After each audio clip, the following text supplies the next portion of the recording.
Hello, everybody. I apologize for starting late today. I unfortunately could not get the second camera going. So, you're not going to be able to read along. Um, I tried really hard. There is pictures, but unfortunately cannot show you the pictures today. Um, I, uh, I apologize. I apologize for being unable to get the second camera to work. Um, I'm not in the right outfit. Let's fix that. Hi, everybody. Welcome to another fucking stream. I had therapy. Who's ready to reverse all that progress I made today? I did really good in therapy. I talked about my feelings. Now I'm gonna completely reverse the progress. My therapist will be so happy. We talk about when I stream and stuff, and he's gonna be like, "Well, Wazzy, how did the stream go?" And I'm gonna be like, "We reversed everything. You know how we made. You know how like I'm really gonna talk about my feelings. Now all I think about is fucking vending machines." Anyway, thank you for the hydrate, Pineapple Ryan. I'm doing that right now. I'm drinking some tea so that hopefully Lamus's voice doesn't fuck me over. And I'll be able to yell in pain tomorrow when we do thunder art requests. Which means I will be hooked up to the TENS machine while doing your art requests tomorrow. So that should be fucking terrible for mostly me. Anyway, without further ado, let's get into your class. Class, who's ready for story time? Is everybody ready for story time? Today, we're going to be reading The Slot Machine, Hidden Vending Machine, The Kidnapping, and The Kidnappers. And maybe if we're lucky, Bingle bangle. we'll read the last little bit. There's actually 4 more chapters after this. So we've got at least 2 more streams of this book. This stream and the next. Soon it's almost over. It's almost over. Don't pinkle pangle me. I don't. Oh, good thing it was fake. I don't deserve anything for today. That being said, let's get into it, class. Hey, story time reminds me when I died in Vietnam. If it isn't the woman who married a vending machine. Oh man, Wazzy has Vietnam flashbacks. Remember, that's what Remembrance Day was all about. Remember my suffering. Remember everybody? Remember my suffering? Anyway, if you guys want to remember the story so far, our protagonist has been reborn as a vending machine, hangs out with the girl Lamus. He sells condoms and Pringles, and devastates the ecosystem. And last time they went to the public baths. So we're gonna catch up with the good old Bodon honkeros going on in the vending machine. Him. All right, class, let's do it. They took the vending machine to the baths? Yeah, they did, Eric. Yeah, they fucking did. He vended towels to the naked girls. And then he vended soaps to the naked men. And, well, watch the VOD. I decided to get another feature. I've wanted it for a while, but I was always busy with one thing or another and kept delaying it.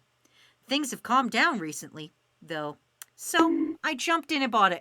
You know what? I deserve the bonk. I deserve the bonk for this. Get one free with a winner. All right, come on, 7, 6. What? Too bad. Yes, I can finally use the voice lines for their original purpose. I added a slot machine. Oh, good. So not only is he bringing overprocessed food into the ecosystem, he's also bringing gambling. You know, you gotta hit them on 2 fronts. You can't just vend plastic products to an entirely fantasy world. You gotta fucking get them addicted to fucking slot machines as well. Oh, Froggy's here. Of course Froggy shows up for the fucking gambling. Hi, Froggy. He heard it in his bones. His little froggy bones started to jingle when it was like gambling's happening. better get my frog ass over there. That vending machine's doing fucking gambling.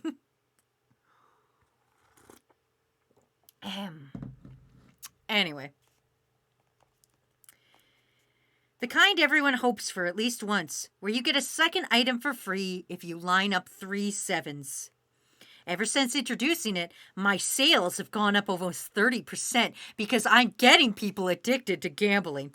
This settlement has few places to go for entertainment, so even a simple slot machine is hooking in one after another. Okay, man, this guy's a piece of shit. Like, I mean, I guess if you're going to be a vending machine, you might as well be a little bit of a piece of shit. So he says, imagine the vending machine is selling decks of cards, explaining how to strip goldfish.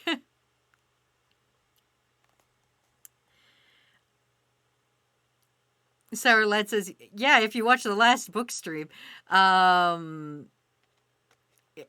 Kakashi says, doesn't he have to get sales to live? Yes, he does, but he said he was doing fine. He said he was fine with sales, and now he's just getting people addicted to gambling for fun and entertainment, I guess.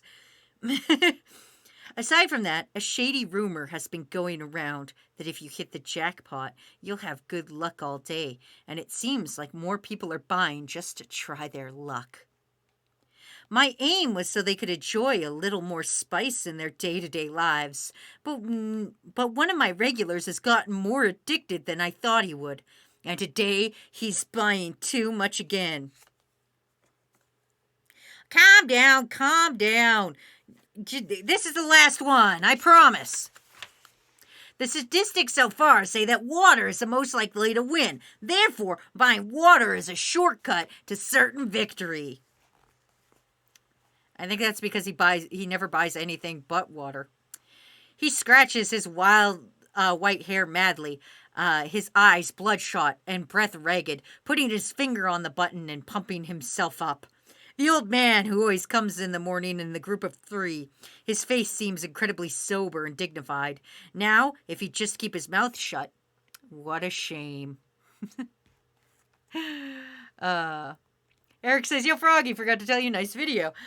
Froggy says, yeah, I was really proud of that one. Did you watch the other Froggy video? You know, the tag team Froggy and I did? Watch all of Froggy's videos. I'm in a significant portion of them, maybe because he doesn't have many videos, so it won't take you long. So fucking just watch Soggy Froggy's videos on youtube.com. / Soggy _Froggy _ cool guy / YouTube / paid sponsorship.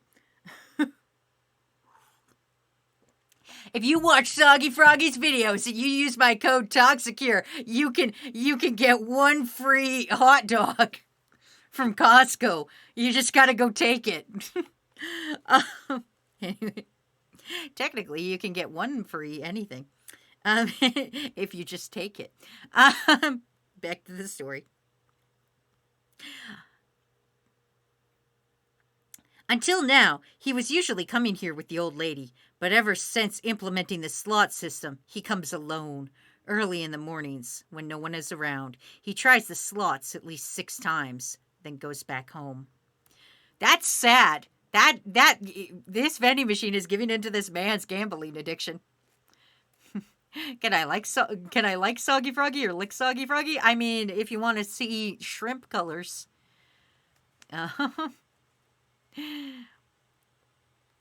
For what it's worth, people who install the slot machine function in vending machines can freely change the probabilities. And as a piece of trivia, there's a rumor that if you want to hit the jackpot, you should buy unpopular items. Even though it's a slot system, because of the law called the Premiums and Representations Act, there's a set limit to the value of premiums you can give as general prizes. The prizes are set at 2% of the total expected profit margin. In other words, I can provide 2 prizes with every 100 purchases. I don't think he needs to worry about the Laws of Premium and Representation Act when he's in another world and is the only vending machine. I don't think the cops are going to come bust down this fucking vending machine for not going with the laws of Japan when he is indeed in a fantasy world. They should come after him for fucking encouraging gambling, though. I'm just saying, maybe you shouldn't inspire people to have a vending machine gambling addiction. Lord Potter says Banani likes those frog legs. It's true, Banani does. Banani also. You can follow Banani on twitch.tv/ fucker. Oh, no. Why are we getting followed? Listen, Dr. Professor Ant. Listen, I don't know if you're an ant who is a professor, or if you're just a general doctor, or if you're a doctor, a professor, and an ant, or just a doctor of professorance. We're reading terrible vending machine smut. Welcome to the crew. Unfortunately, welcome to the crew. We're reading. We are almost through. Reborn is a vending machine, and let me tell you, this vending machine is a terrible fucking person. Oh, though he's a vending machine. Don't think too hard about it. Anyway, back to the laws and regulations that come with being a vending machine who has a gambling function. In other words, I can provide 2 prizes for every 100 purchases. Anyway, what I'm trying to say is that it all comes down to luck. If you really want to hit the jackpot, you'll have a certain chance if you pour all your money into everything the vending machine has in it. Oh, but I made my machine's probability 2%. So if this were Japan, my settings would keep my conscience clear. Dr. Professor Ed says, I'm intrigued. You shouldn't be.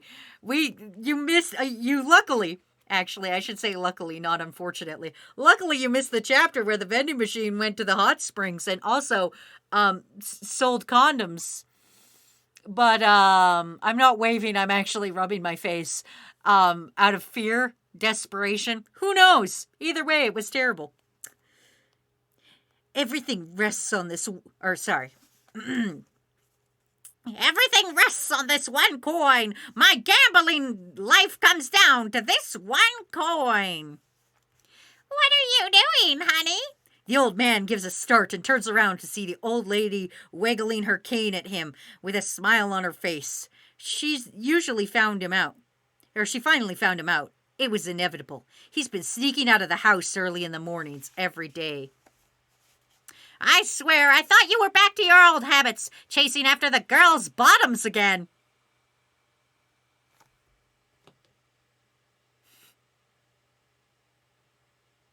I'm just going to leave that sentence there. I'm just going to let you guys sit with that uncomfortable sentence as I have to sit with that uncomfortable sentence. I will reread it for those in the back that didn't hear it. I swear, I thought you were back to your old habits, chasing after the girls' bottoms again. But to think it was this disease that relapsed. No, honey. It's not. Look, I was just thinking of buying you soup, too, and ouch. As the old man makes excuses, the lady brings her cane down right onto the crown of his head. It was a pretty merciless blow. Is he all right? Don't worry, if your skull splits, I'll heal you. Right, the old lady can use a blessing of healing light, can't she? Well, then I don't have to worry, do I? Ah, yes, gambling addiction's ruining a family. This feels like a good point to segue and say if you have a gambling addiction, there's probably a 1-800 number you can call, Froggy. And it's, boy... Don't let your gambling addictions tear your... Listen, 2 things. A, don't let your gambling addiction tear your family apart. And B, spousal abuse is not okay even if you are a medical doctor or have magical healing powers. Ghost of Clover says that is a sentence I walk into. I'm sorry you all had to walk into chasing girls' bottoms again. Let me just sip my tea and enjoy the moment. And by enjoy, I mean don't. Brett says, I regret hearing this. Nocturnal says she would go, she would rather him go back to being a pervert than a gambler. Well, you know what? Let's do a poll. What would you prefer, everybody? Let's do a poll. Let's see what everybody's preference is. Do you prefer your significant other be a gambler or a cheater? Or a pervert, I guess. Would you...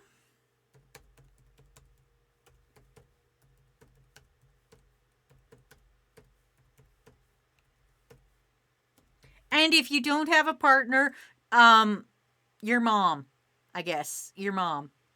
Be a pervert or have a crippling gambling addiction.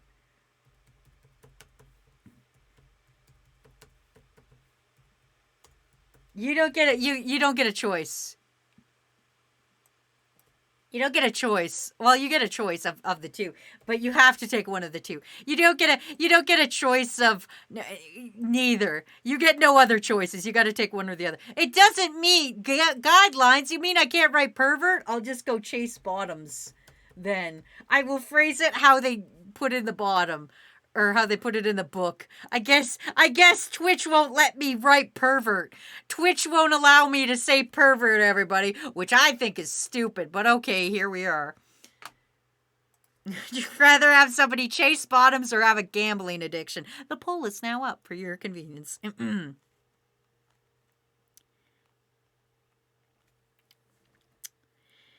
I swear, you haven't forgotten what today is, have you? I know, just one more. Honey! The old lady twists the cane and pulls on it, and I glimpse a sharp glint of a blade. Is that a sword cane? Oh, Jesus, fuck, old lady! Jesus, fuck! Man, we're about to watch elder abuse.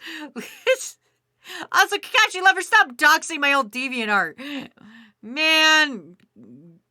Kakashi, fucking sour here. No, Poops is here. Poops, I need you to do me a favor. Ban Kakashi Lover. One of my mods, ban Kakashi Lover. How dare you, Kakashi Lover? I'm kidding. Don't actually ban them. Not that Poops would know how to fucking ban anybody, but the threat is there. Also, Chasing Bottoms is currently winning. So, you guys would prefer... would prefer somebody be a pervert than have a gambling addiction. So, I guess, King says grandma walks around ready to cut a bitch, and Puff says, I know how! And Sour says, I don't think I will. Damn it, Sour. Don't party horn me! This is not a party horn moment! We're watching an old woman about to kill her husband. The old man is wholly retreating from his peacefully smiling. Okay, Bonkovania is accepted. Okay, Bonkovania is fine.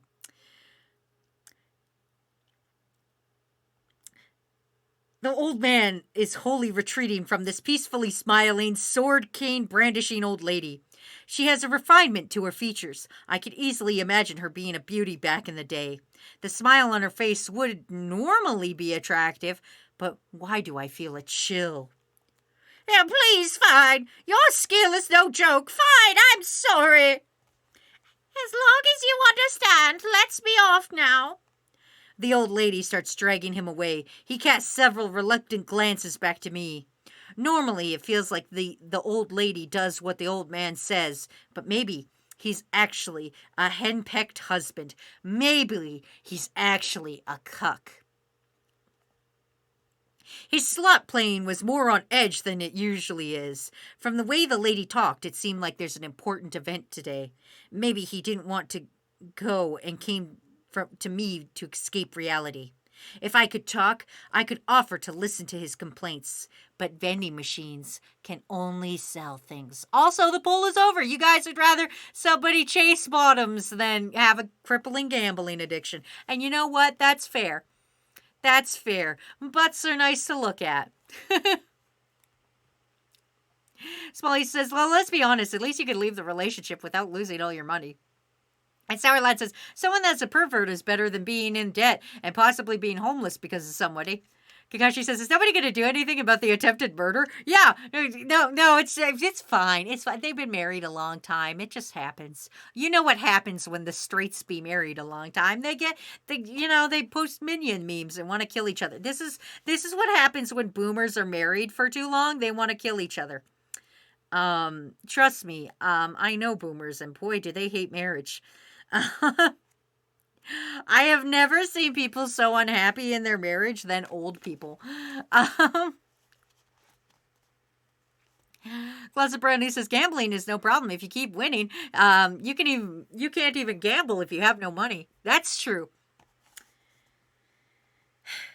I provide my usual products while thinking about the old man. The next thing I know, the settlement is dyed in scarlet.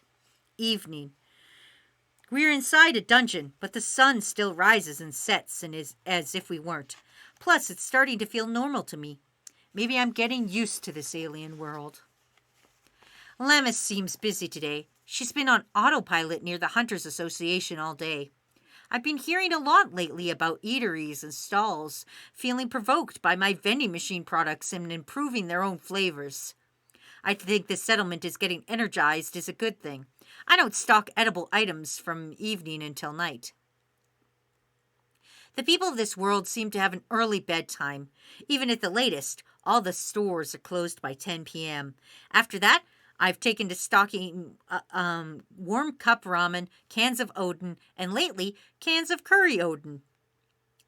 There's a mode that lets me heat up frozen foods too, but said feature would take up half the vending machine when I use it, so the problem is whether to use the beverage mode for the other half or put cup ramen in there. Grandpa, Grandma, are you hungry? That square thing is the box gives you lots of food, right? May isn't hungry, but do you know if it's good or not? I hear a young girl's voice. Sounds like an indirect request. The stress she puts on not actually wanting to eat anything is kind of cute. A slightly precious child, maybe. Oh, that's right. We should buy something. What do you want to eat, May? Is it that the old man who frequents me? His irritable attitude from this morning is gone, replaced by a full smile as he holds the girl's hand.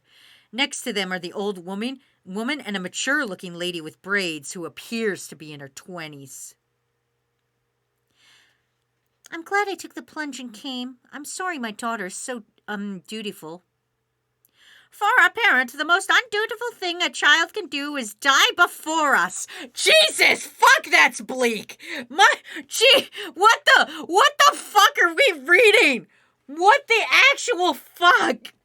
The most undutiful thing a child can do is die before us. Jesus, imagine if you were just fucking walking with your parents one day. Imagine you're chilling out with your parents and you're hanging out and you're like, man, Mom, I'm sorry that when I was fucking 14 years old and only had a driver's license, I stole my stepdad's car and drove to my friend who did have a licensed car, and then we drove to the next city and went shopping spree while you were gone for 2 weeks. I'm really sorry about that. And then your mom looks at you and goes, that's okay, honey. The worst thing you could do is die.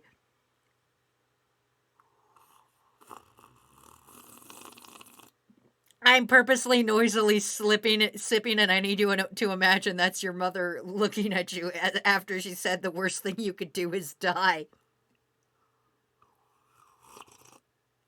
Oh, Mom, I'm sorry I didn't get my homework done. The teacher sent home this letter for you to sign. I'm sorry that I'm such a bad child and didn't do my homework. It's okay, honey. At least you didn't die. At least you didn't die before me. Fuck me. People die when they are dead from Mom. Thanks, Sour Lash. Everything just got dark all of a sudden. Yeah, we had 2 chapters of unrelenting horny porn, and now we're on. Then the author felt bad, and now we have to talk about dying. The author was like, man, Man, I'm really... So anyways, I started bingling. Don't bingle me right now. Like, it's just... We had 2 chapters of let's be incredibly horny, and now we're gonna have a chapter of let's have crippling gambling addiction, beat our spouses, and talk about death. Oh man, Wolf says it's inspiring how shitty this is. It means I could make anything do well. Exactly. Follow your dreams, everybody. If this can get published and become an anime, you too can follow your dreams. Fucking hell. Kakashi says, I'd like to remind everybody this story is dedicated to his dad. Not even just his dad, his dead dad. Remember, he's dead. Lion Tamer says that sentence hit on a personal level because of 2020. Remember, kids, the most undutiful thing a child can do is die before us. Anyway, you were born when we were rather old, so I think we spoiled you a lot too.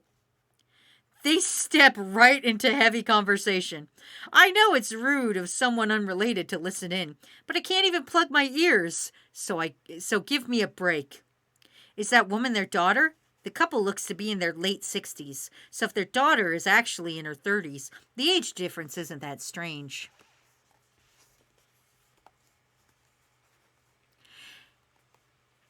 He was reluctant until the end, though. Deep down, he wanted to see you. He's always so dishonest with himself. I was prepared to be disowned when I... Oh, shit. I was prepared to be disowned when I eloped with him, so of course. And with someone Grandpa didn't like, I couldn't come back home so shamefully after that. You're wrong. He was worried about you. Say all you want about this place, but it's still a dungeon infested with monsters.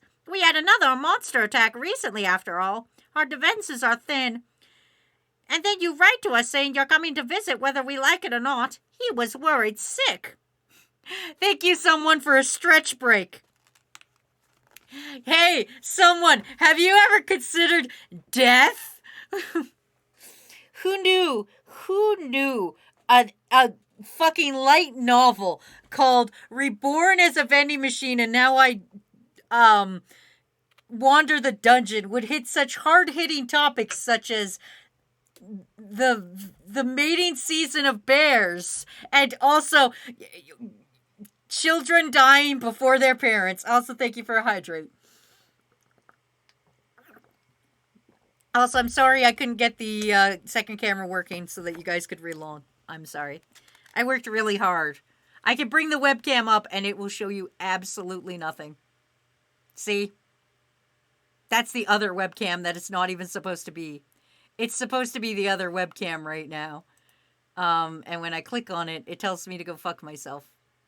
So, just so you guys know, I tried. I definitely tried. Anyway. Really? Really? And because you left to come visit so suddenly, he was so stressed that his gambling addiction from so long ago came back.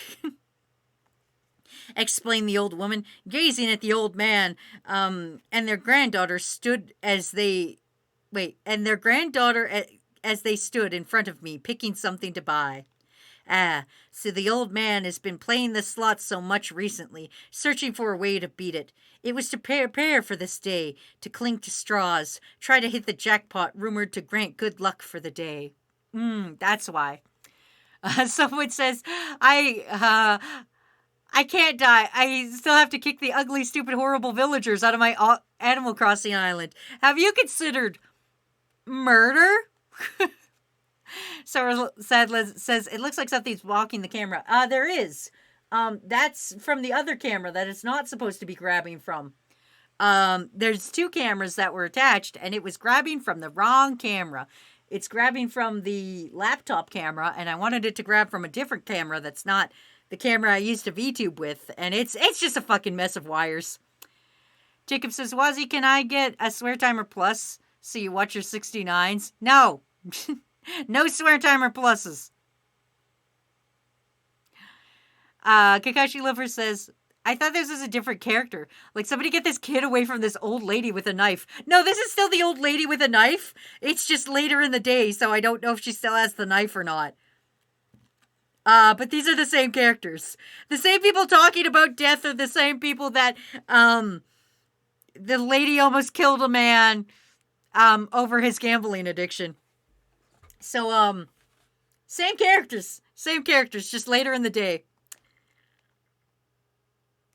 Eric says, "Hey guys, another fun fact to avoid if thinking of kids dying. SpongeBob movie premiered 18 years ago today." Oh man. Grandpa, what are these numbers for? Ah, well, you see, when you buy something, they spin. If you get all the same number, you get another one for free. And if you win, everyone says you'll be lucky for the whole day. Well, Willie, May wants to try. I'll win it for sure. The girl raises her hand and bounces up and down. The old man narrows his eyes and smiles, as though his granddaughter is giving off a brilliant light. I don't think I've ever seen him make such a kind face. Ah, good. Oh, good. The fucking gambling addiction goes down a generation, everybody. Don't worry. You too can get your grandchildren into your fucking addictions. Hey, do you have a crippling addiction to hentai? Start your young grandchildren off right. Get them their first hentai book, you know. Just fucking take your crippling addictions and give them to your children, everybody. That's called parenting. That's how you parent properly.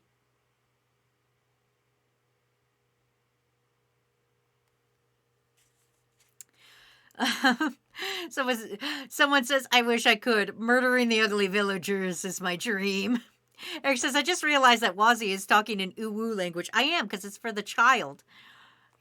Yes, let's get the children gambling. Yep, get them started young. Listen, if you really want to be good at your addiction, you got to start early.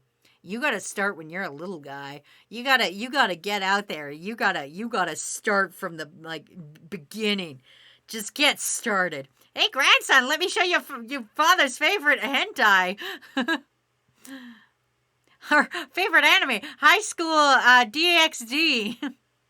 Listen here, casinos are so serious about underage people gambling. Like, dear God, they had cameras to make sure your ass is not banned or underaged. Anyway.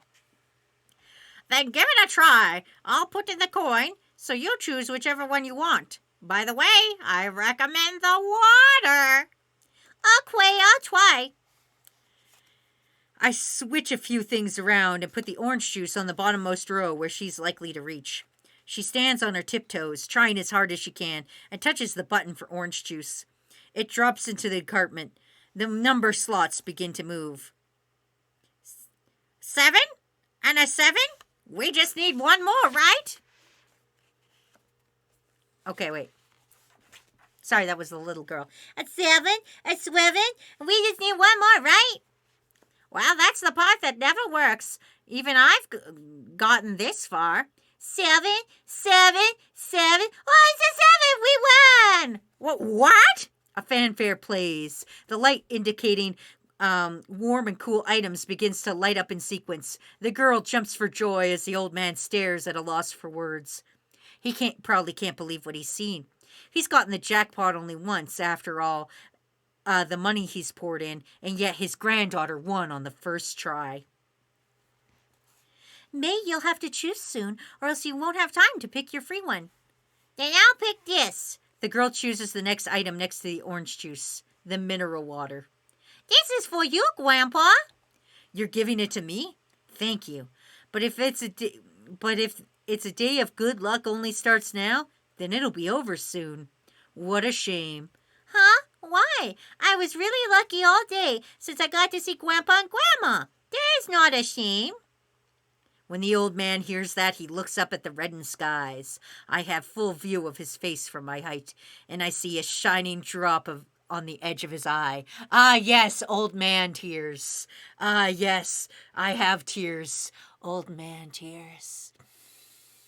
Ah, lucky day. It's been my lucky day. An old man, an old woman, their daughter, and their granddaughter. As they walk away in a line, their shadows stretch out far across the ground. They sway and wave, mingling with one another until they eventually disappear. I don't think I need to say whether it was conscious that May won the jackpot or not. Oh, we rigged it! Oh, the vending machine rigged it so the little girl would win. Ah, he still has a heart in that fucking Pringo dispensing body of his. Good job. Lord Potter says Mondays are not Wazzy's lucky days since the light novel started. That's true, but I luckily only have one more week left of this. So next Monday is the last, at least, of this book. I still have 2 other books.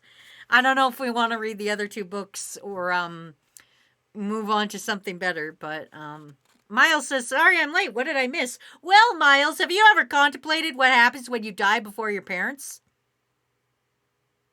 How your parents' lives have to go on if you die before your parents? Their original content, their original character that they made, do not steal. Have you ever considered that your parents made you as an OC, and what happens if you die before they get their canon OC things out of you? Have you ever thought about that, Miles? That's the deep things we talk about here when reading Vending Machine smut. You know how it be.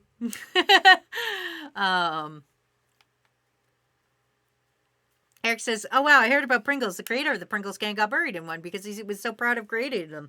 I've also heard that. Anyway. We are now on the next chapter, Hidden Vending Machine. Oh sweet, he's going to become a ninja. How delightful. With the settlement's reconstruction in full swing, Director Bear suddenly came to me with a request. For those of you who didn't meet Director Bear, he's right behind me right here. That's Director Bear right there. He's a bear. If you didn't pick that up, he's a bear. So, yeah. Bears.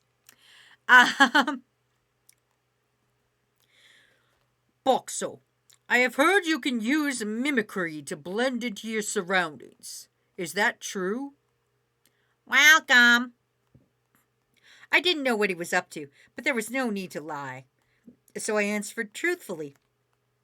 My words alone might not have convinced him, so despite being from my usual spot in front of the Hunters Association, I tried changing my colors to match the walls of the association headquarters.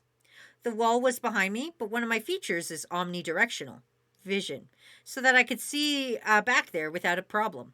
Thanks to that, I should have been precisely replicating the wall right down to its stains. Oh, splendid. One would need to get pretty close to spot you. Boxo, I have a request to make of you and that ability. Director Bear's request was that they hide me in an area that was being seen as an outbreak of crime due to all the people flowing in. I would pick them out of the people committing them. In order to investigate how good my mimicry ability was, he wants me to spend a day in front of a ruined wall of an abandoned house next to the Hunters Association without letting anyone find me. I gave a friendly agreement. Dr. Bear went to Lammas and told her only that the association wanted to borrow me for the day, and he appeared to get her reluctant approval. How much vending machine action did I miss? You didn't miss a lot. You missed the concept of death. You missed the concept of dying before your parents. Then, in the middle of the night, they quietly carried me to the part of the wall they cut out beforehand and fit me in the hole. After that, I changed my body's colors to match the wall, which brings me to my current situation. I have a good view of the headquarters from here. Just a change in angle from what I'm used to seeing in the early mornings feels incredibly fresh to me. The normal morning group of 4 came around like they usually do, but, unable to find me, they left. Forgive me. I'm on a special mission today. It might not be much of an apology, but I'll change the slot probabilities for you next time. Lammas would normally come outside, say good morning after they've left, but she already knows I won't be around today, so I guess she won't. At least, I thought she wouldn't, But the door flies open with a bang, and Lammis appears in her pajamas. She's wearing a long-sleeved shirt so big that it goes down to her knees. The mismatched size means the neck is too big, and it's loose over one shoulder, exposing it. God damn it, we went right back to horny. We went from old man crying right back to horny, everybody. Boy, that's a fucking 180. There we go. Let's fucking do it. She has first. They fucking spent more time describing Lammis's outfit than they do describing what the fuck is happening in this situation. Just want to let everybody know that. If you're wondering why I'm giving so much attention to reading what Lammis's outfit is, it's because that's literally everything that's happening right now. She has fur slippers on. She's carrying a pillow underneath her arm and rubbing her bleary eyes. Lammis is borrowing a room in the Hunters Association until they repair the inn. So I know why she's here. But Bingle why bangle. is she in her pajamas? Don't fucking bingle. Always a fake bingle bangle.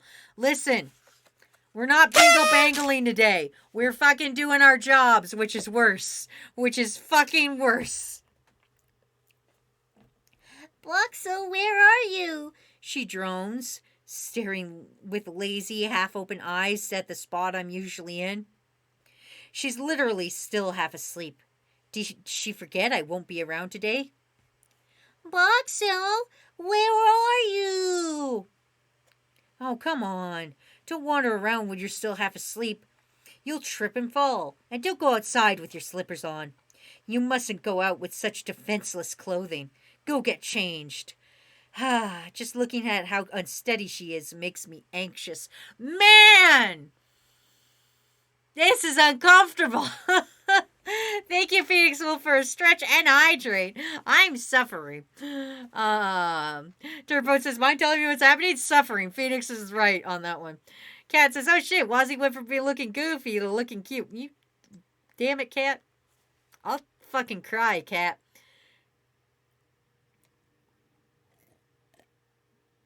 Octardinal says, remember, crew, we're only at 250. The max sub goal is 600. That's true, yeah.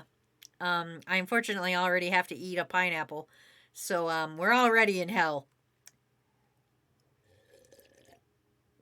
Oh, man.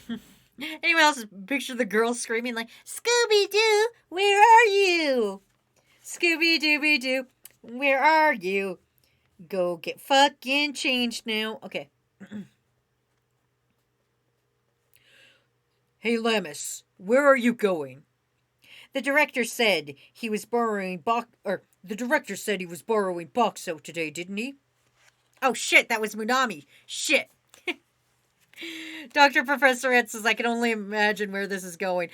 Listen, Dr. Professor, I thought we got out of the hot springs, but we got out of the hot springs and wound it to worse. Hi, Nico, what's up? Cat says, if the machine wants to fuck the lolly, I'm going to sit this one out. No, we're talking, Lammis is the blonde one here. If you look under chat, that's Lammis, that's Boxo, that's Director Bear, that's, I can't remember her name, but she's a child. And this one here, the one with the titters out, this one, that's the prostitute that bought the condoms. Anyway. If you want the whole story, it's up on the it's in the VOD channel now. Well, you Lammis, where are you going? The director said he was borrowing Boxo today, didn't he? Minami, the inn's poster girl, has already changed into her apron as she grabs Lammis by the collar, trying to stop her. But there's no stopping the girl with incredible might. Munami just gets dragged along. What? Oh, Munami, morning. Don't morning me. Go wash your face and wake yourself up. Okay, I'll be right back. She holds her pillow up in the air, waves it around, and disappears into the building. Munami, watching, gives a dry grin and waves back.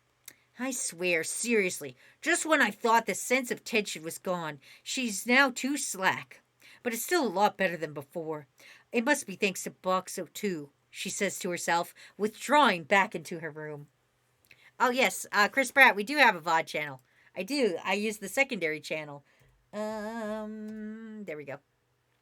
That's where the VODs are. If you want to hear the story from the beginning and watch my suffering since the start, there you go. She said something interesting there. My impression of Lammis is that she's a girl who's always smiling and full of energy. But she was different before she met me. Come to think of it, she was depressed when we first met. But after the Frog King fiend hunt, she seemed to regain her confidence. She's been enjoying the reconstruction work and training ever since. I don't know what she was like before, but if she's happy now, that's all that matters. Chris Pratt says, I want a channel where you play the guitar. Fun fact, I played bass once. But I'm not good at it. Dirtboat says, I'm playing Exit the Gungeon while listening to this shit. Chris Pratt says, at a channel just for plants, like flowers and trees and stuff. The Onion Channel. I'm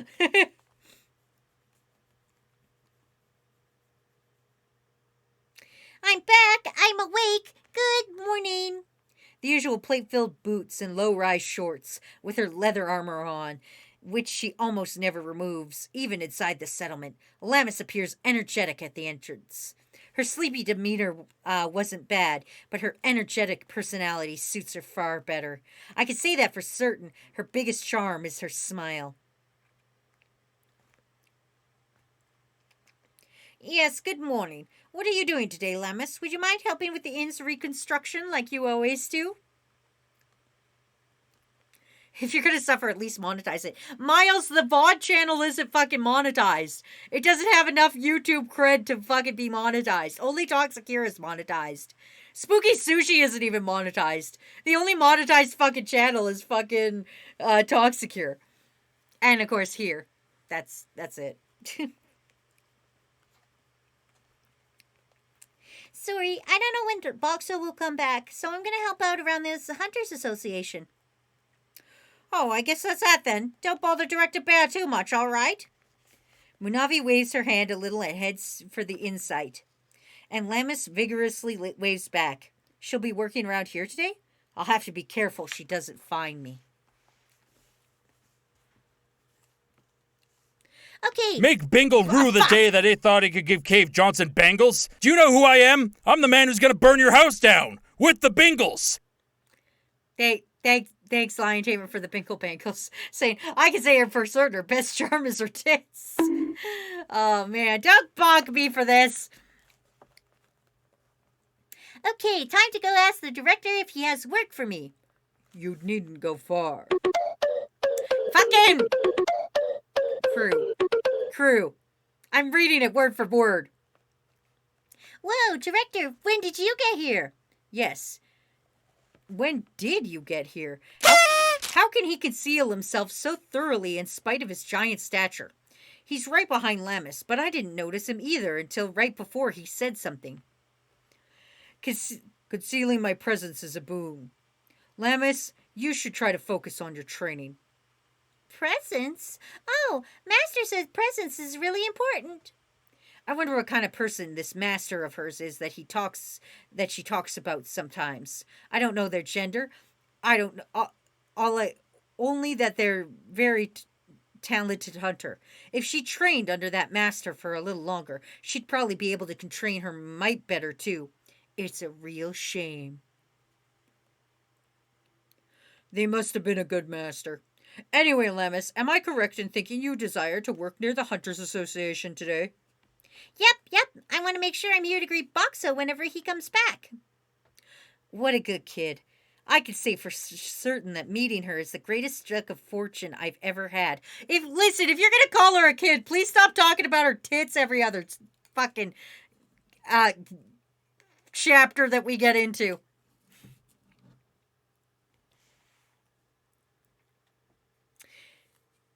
If not for our meeting, I'd probably be nothing more than a metal box on a lakeside with no points to speak of. Boxo is a lucky fellow. Or should I say, a lucky box. Director Bear is right. I'm the luckiest vending machine in the world. Let's see. In a little while, the belongings of the Association HQ's residents are scheduled to arrive. Can you help us carry them? You can leave the physical labor to me. She gives him a thumbs up and a big smile. Lammis is good at more delicate work, but when it comes to physical labor, she's second to none.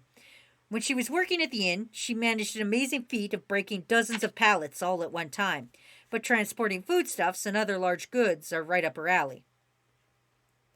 Do a good job. Director Bear pulls back inside. Lammis sits next to the door and sways left and right. It looks like she's going to wait like this, but every once in a while she shoots a glance somewhere else, with a tinge of loneliness on her face. She's looking at the spot I'm usually in, after all. Suddenly, I can't help but wondering why she's so attached to me. I met her on the lakeside, near starvation. She brought something from me and survived. She interpreted that as a life debt, and she takes care of me in all kinds of ways. I'm thankful in it, but for a moment, I still don't know why she's excessively attentive to me. It's because she's part of your harem, you stupid fucking box! This makes me mad. Attila says, what did I join into? Oh, just our usual Monday cursed reading. You know how it be. Plup says, cursed vending machine porn. Exactly. Dr. Professor says, the greatest story ever told.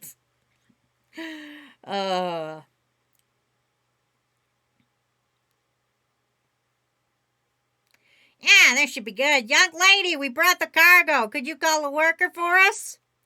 A horned boar, is carrying a cart full of baggage. The boar is a heavy eater, but its durability and might it's prized in the same way as a cart-pulling horse might be. When I first saw one, it was a little scary, but recently I've started to think of them as cute. Wait a moment, mister. I'll go call a worker. Lammis bursts into the headquarters and bursts right back out, carrying a female worker under her arm. Would you mind letting me down? Oh, sorry. She seems to have a surplus of excitement today. She's normally a little calmer than this. She releases the worker, who then talks to the coachman about something, and Lammis hangs out nearby. Lammis, could you bring these things in the cart up to the second floor and put them in front of the room to the left at the end? Okay, leave it to me. She pounds her chest, and did I see it bounce even though she has leather armor on? The armor's material is soft. I'm only a little curious. God damn it! You called her a kid on the last page! He fucking said, what a good kid! And now he's staring at her tip bounce! Hi, crew. It's me, Wazzy, your beloved animator. Your most beloved YouTube animator and 19th favorite streamer. You guys suck for making me read this. I want you to know. I am unfortunately, not unfortunately, I guess. Unfortunately. I am unfortunately under the idea that I should cherish gifts that are given to me through Throne. However, this has been a fucking train wreck from start to finish. And I hate the concept that he keeps calling her kid and then talks about her titties. Please, everybody, before you ever order anything on Throne for me again, please consider the consequence. When will you guys start fucking realizing your actions have consequences? I almost said your consequences have actions, but you fucking know what I meant either way. God fucking damn it. Okay. Let's talk more about titty fucking soft bounce titty armor. This is your living legacy. Gray, I don't want this to be my legacy. Don't let this be my legacy. When I die, let me die unnamed. Okay? Let fucking Truck Coon take me out and let me just lay on the floor. Alright. The coachman watches Lammis easily lift, with one hand, a rather large chest of drawers from a pile on the cart. His eyes going wide with surprise. It looks like they'll fall out. Maybe I'll take this bed up, too. With a chest of drawers on her shoulder and a bed on her right, Lammis disappears into the open entrance of the association headquarters. The association's doors are double doors and giant, so she got through without a problem. I was on pins and needles, expecting her to walk into something. Shoot, that young lady's stronger than she looks. Yes, I believe she might be the strongest in Clearflow Lake. The director has mentioned her being a promising newcomer. Just listening to the worker and the coachman talking is making me all warm and fluffy. I'm as happy about Lammas being praised as if it were me. Director Bear seems to have held Lammas in high esteem for quite some time, but the other hunters' opinions of her are subpar at best. Her might is just too much for her, and it's apparently caused her to make frequent errors in the past. But now, lugging me around gives her the perfect amount of weight. She's been happy about her movements, feeling more natural than before. You never know when things will make a turn for the better. Legacy should be the story of the time she got her ass beat up in the Pikachu outfit. Thank you, Lord Potter. That is a better legacy. Slightly. Only slightly. Mayo says, yeah, she's kind and all, but look at her banging rack, says Boxo. Phoenix Wolf says, Truck Coon, take you out. Or take you out. Lord says, yeah, there's a video on YouTube they made where they were wearing one of the kids saw her. Oh, yeah. So, just so you know, Dr. Professorant, which is kind of like deodorant, but for smart people. I'm usually an animator. And so I animate stories, and one of the stories is I got my ass kicked while wearing a Pikachu mascot costume.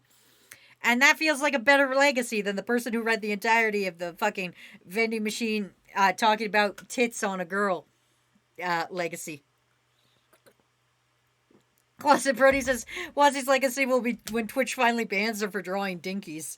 Man, I hope so. Also, speaking of drawing dinkies, tomorrow's art request stream, Pwups is going to be here. Pwups and Matt are going to help me with the art request stream tomorrow. And we are doing the Crew Vamper reward. I'm going to be hooked up to the electric device, and I'm going to draw your art requests while being tased. And every time I finish an art request, it goes up a level. So it's gonna be a fun time for you guys tomorrow. Not me. This is against medical advice. Remember, I am a trained professional when it comes to the TENS machine. So don't try that at home. But that's tomorrow. Anyway, back to titties. While reflecting with deep emotion on her growth, I hear a loud crash and a familiar cry from inside the headquarters. Huh? Ah! I sigh as I catch a female worker run inside. Too bad. Oops, nobody heard that, right? I've been casually watching things like some gawker in an audience, and I let my reaction slip out accidentally.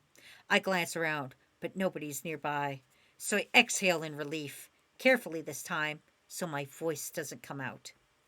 After that, I watch the association entrance for a while, but Lammas and the female worker haven't come out yet. Other than several people from the settlement clearly looking for the vending machine before leaving in disappointment, nothing has changed. Though my absence is a bit inconsiderate to my customers, seeing as they couldn't buy anything, they really make me feel like I'm needed, which makes me want to grin. No, listen, this vending machine is not needed. He's been filling these fucking people with microplastics, okay? They're not used to this. He is fucking poisoning these people, and they're like, it's like, you know how, like, with Pringles, you get a Pringle, and you're like, that's delicious, but it's so full of salt, you're like, I need another one. And then so you're, like, so addicted to Pringles, you gotta eat the whole can, and the next thing you know, you're sitting there in your own shame with an empty tube of Pringles going, this was a mistake. Like, you black out for a minute eating Pringles.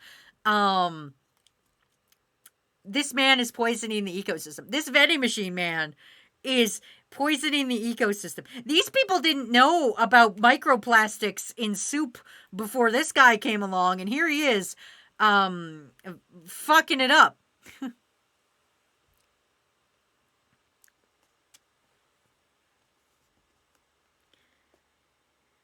Whoops. Better make sure the cool items don't warm up. There I go again. Lammas heaves a sigh and trudges out of the entrance, shoulders drooping. The sound before must have been Lammas, like I thought. Her might gets in the way of her daily life, and she ends up breaking things a lot. I believe she owns cooking utensils, but they're apparently specialty ones made of an alloy harder than iron. The fine articles were courtesy of her friend Humley, and Lammas has bragged before about seeing them as her precious treasures. At the time, her sincere, carefree, happy smile as she clutched the cooking equipment left an impression on me. For her, it's not only the specially made equipment, it's her friend Humley holds a lot of weight for her, too. She says that we'll be able to meet her one day, which I'm looking forward to. I wonder what kind of person she is. She's well suited for Lammas, so maybe she has a similar personality. How about an older character, one taller and more urbane, with an air of acceptance and a perfect body? That's not to say I'm projecting my own desires here. God damn it! He's fucking imagining what her friends look like, and like, listen, if you were stuck in a vending machine body and your first thought was like, man, I can't wait to meet my friend's friend. I hope she's a fucking banger. Like, even in real life, when my friend's like, hey, do you want to come meet my friend? My first thought is always no. Fuck other people. But secondly, I'm not like, well, are they hot? I hope your friend is hot. Like, fuck. You know what? I'm just gonna say it. It's a good fucking thing this dude got hit by a fucking truck and got turned into a fucking vending machine. That way he doesn't have a dinky to, like, annoy people with. That way he doesn't have to fucking push his dinky on fucking internet posts, you know. Miles says, I bet the girl who was throwing rocks is going to come back with an environmentalist group. Man, I hope so. She's the true hero of this story. Kakashi Lover says, this dude needs to stop imagining his girl's friends as sexy OCs. Please, crew, stop thinking of your friends as sexy OCs. Please stop thinking your friends' friends as sexy OCs. They don't want me carrying their things. So now what? Guess I'm better off clearing all the rubble. Yep, you are. Personally, I find her ditzy nature to be cute, but her incredible strength is no joke. Pitted against someone without near magical restorative abilities or toughness, it could sometimes lead to significant injuries. Oh, is that why she can act so innocently when I'm with her?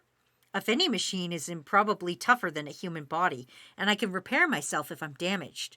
Maybe I'm the ideal partner for her. You're a fucking vending machine. You're a fucking vending machine. You're not a fucking vending machine. You're just a regular vending machine. I'm sorry. I misspoke. Oh, God. Phoenix says he probably has dildos in there, though. So cursed. Electrify says, how much of a menace was this guy before a vending machine? He sounds terrible. He sounds fucking shitty. If your first thought is, man, I hope my friend's friends are hot, you have a problem. Remember how I said today at the start of the stream it was time to reverse all the fucking progress I made in therapy? This is what I'm talking about. I now have to think about this. I'll go ask the director where would be good to clear debris. She slaps herself on the cheeks with her palm and gets herself going, then rushes into the building to find Director Bear. Okay, I'll get rid of the rubble over there. The doors slam open and Lammas bursts back out. She gets started removing the rubble from a home that was crushed by the double serpent from in front of the Hunters Association headquarters. She tugs out a remaining pillar from the demolished house like she's yanking out a weed. Then she reaches under the foundation and tears it from the ground, all too easily. Her might amazes me like always. Thanks to that power, I'm able to fully enjoy my life in this other world. I have nothing but gratitude for the divine blessing that gave her this ability. Like a fish back in water, Lammas quickly amasses a pile of rubble. Oh yeah, baby. Time to abuse the hell out of this text-to-speech and make Wazy go crazy. Oh no. Bingle bangle. Oh no. Oh no. The text-to-speech thing has been found. Don't bug me. I gotta fucking put that in for more things. Once she has a nice heap, she runs off with it in tow towards the debris dumping site. Stop bugging me, I'm just a little guy. God damn it. Her efforts would make heavy equipment pale in the face, considering her personality. It's ironic that her forte isn't destruction. Oh, is Boxo not here? Oh shit, no, that's Shirley. Oh, is Boxo not here? A new visitor, Shirley, this one in the blue with the big tits. It's Shirley, walking with her hips swaying as if to show off her generous curves, the lady running the night business. Behaving sexily as usual, I see. I mean, if a lady with a smoking hot figure walked by in a dress with a front slit down to her waist that almost fully exposes her breasts, you'd look too. The men in the settlement are looking at her from a distance. Several also pass behind her, clearly pretending to be simply passing by, but getting a nice close look at her down their noses. We gotta put on the clown hat. I gotta put on the clown hat. I can't read this without the clown hat. Why did Shirley have to come back? Hi, Shirley, and your huge titters. Oh, boy. Whoa, hi, Shirley. The object approaching with dust in its wake, pushing a handcart and roaring up to us. It must be Lammas. Oh, hello, Lammas. It's been a while. You're pretty as usual, Shirley. I want to grow up to look more like an adult soon. You don't need to rush it. Lammas, you'll become such a pretty woman that I won't even come close. I guarantee it. Oh, really? Shirley watches kindly as Lammas blushes and scratches her head. A lot about Shirley and Lammas are polar opposites, so you'd think they normally wouldn't match. But that isn't the case. Both are friendly and aren't the type to discriminate, so they usually get along. She's an adult, wasn't she? Is. I mean, no. Look at the size of these tits. Look at the tits here. This, in the blue, this is Shirley. Everybody, that's Shirley. Oh, man.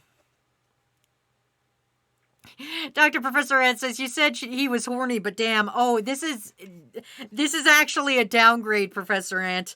You should have heard. Wait, crew, just, I hope you don't mind. I'm going to go back for the benefit of Dr. Professor Ant so that they know what they were missing. I'm going to tell you about the time when knock knock fucker, when Shirley, our beloved, I'll get to your pronouncing this in a minute. This is the time Shirley bought a condom.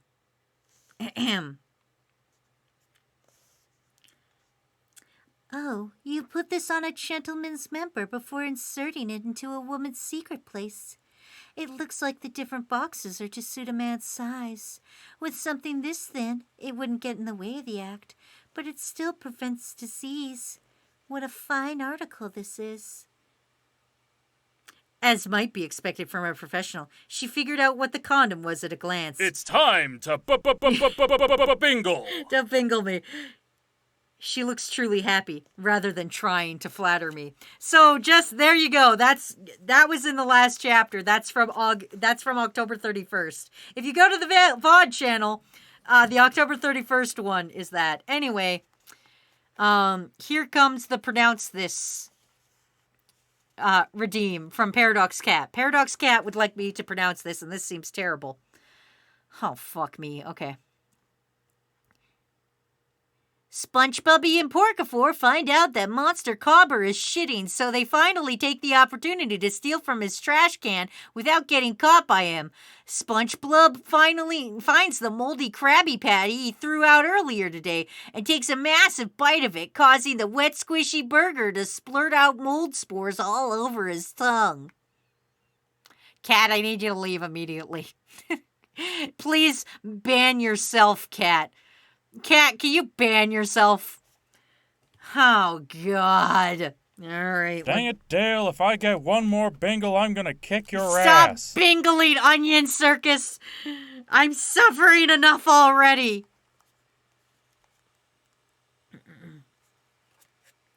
let's get back to. Oh, you can't unbingle that bangle. Let's get back to fucking Lamis and Shirley vaguely hitting on each other. God damn it!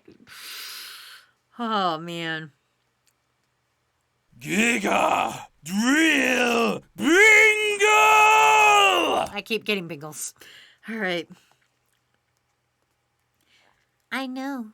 Once you get a little older, I'll teach you a technique that's sure to soften up even the most squarest of men. Did Shirley just say she's gonna help Lamis hit on the fucking vending machine?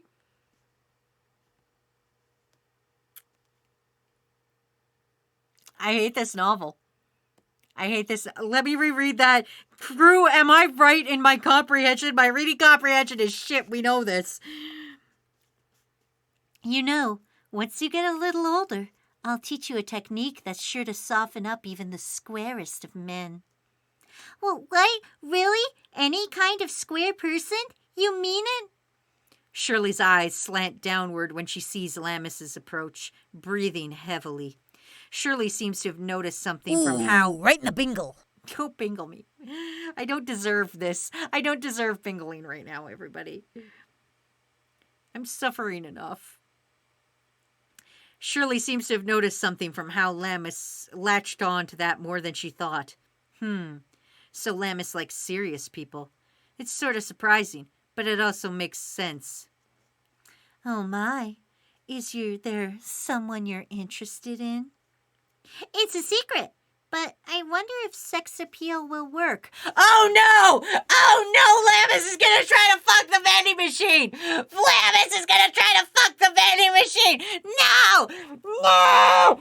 Ah! Can I add tear on top of this? Oh, good. Oh, good. I'm so glad the VTuber can have tears on top of this. Oh, boy. I can't wait to hear Lamis describe how she wants to fuck a vending machine. Crew, when you first followed, did you ever think I would describe to you in great detail how a woman was about to fuck a vending machine? I didn't. If I'd gone back in time and looked at little baby Wazzy and said, little baby Wazzy, someday you're going to have 2 dudes in your house and you're going to read stories to them and that's your job, I would go, wow, that sounds fun. And then I'd be like, guess what? You're going to vividly describe how a woman wants to fuck a vending machine and I would be like, what? It would be terrible. Oh, suffering.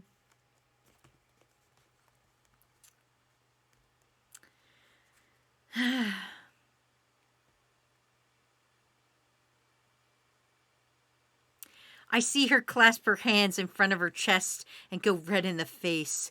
I hear a strange echo from within my vending machine body. Why, Lamis has someone she likes?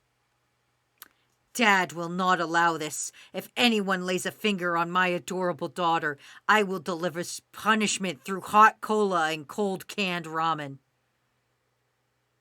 I'm sorry, the vending machine is acting like he's her dad now? Even though he talks about her tits? I don't know if any of you guys have had dads before, but I can 100% guarantee you my dad never talked about my tits. I've never, it's gotta be the translation. There's gotta be a miscommunication in translation. This is the sentence. And this is in the voice of the vending machine. Why Lamis has someone she likes. Dad will not allow this. If anyone lays a finger on my adorable daughter, I will deliver punishment through hot cola and cold canned ramen. So the vending machine talks about her tits, but also thinks of her like a daughter and calls her kid.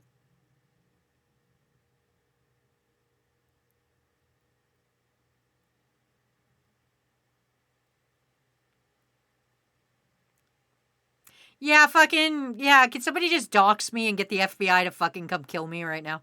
Can somebody fucking dox me and just send them, tell the FBI I have a hostage and bombs and something, and just have the FBI just come kick in my door right now and just fucking take me out.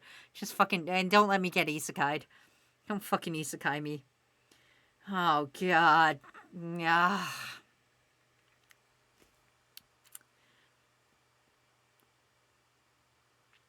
Let's carry on.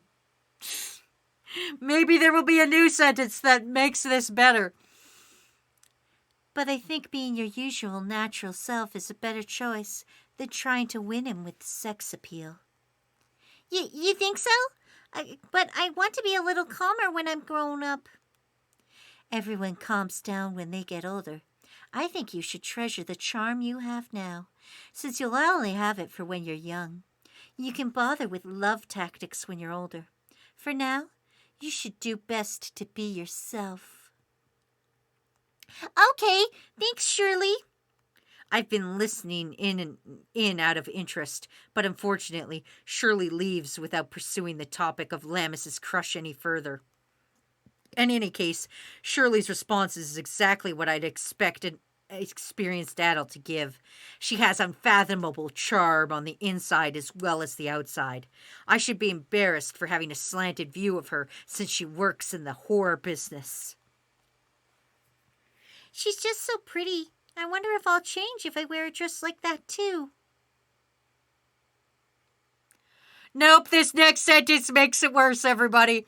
Nope, stream over. The next sentence makes it worse. What's the lolly's name? You mean the little one in the red here? Or this one? You mean the one in red or the blonde one? You gotta specify, Phoenix Wolf. Hey, you guys thought that was fucking shitty? Are you guys ready? I want you guys to remember that he said, Dad will not allow this. Before I fucking read this next sentence, I want you to fucking remember that. Remember, fucking a paragraph and a half ago, he said, Dad will not allow this. If anyone lays a finger on my adorable daughter, I will deliver punishment through hot cola and cold canned, ramen. Here's the next sentence. I try to imagine Lammis wearing an evening dress as exposing as that one. Her breasts are no smaller, so it would probably seem natural. The legs coming out of the bottom would have a healthy beauty to them, though, rather than sexiness.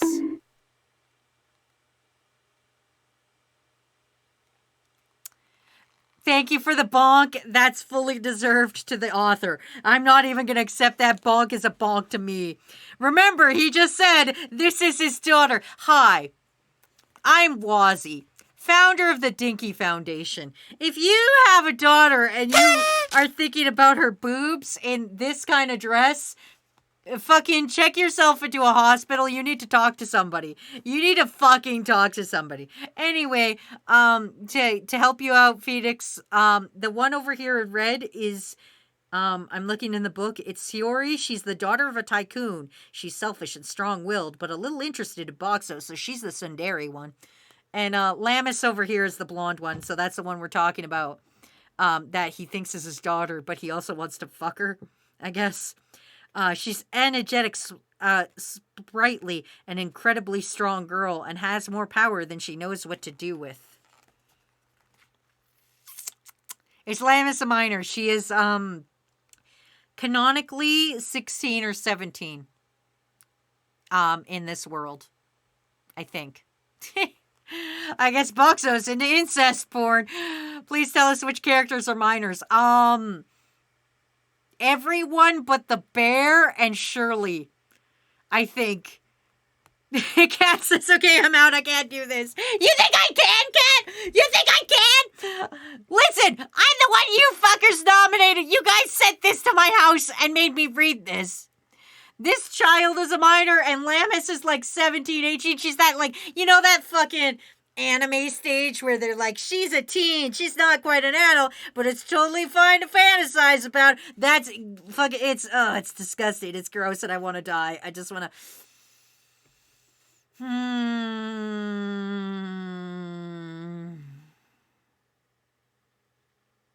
How old is a vending machine? I don't know. It never says. It never says how old the vending machine is.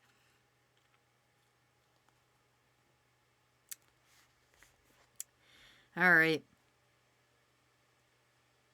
Here we go.